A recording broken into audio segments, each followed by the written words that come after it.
So I first saw Thermomix on MasterChef and decided to go along to one of the classes to see what it was all about. Right at the beginning they did a beautiful pineapple sorbet, so I was pretty much sold from the get-go.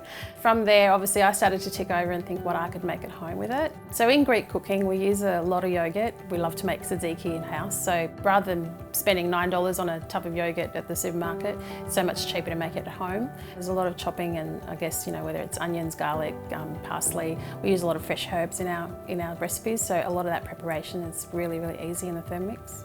Thermomix gave me a platform to share my passion for cooking. It gave me a platform to help people. So that's why I do it. That's why I've been doing it for this 11 years. I come across people that are young kids, fussy eaters, allergies, people with really severe dietary requirements, foodies that just want to cook more and experiment and try different cuisine from around the world. So for me, Thermomix helps me to help others.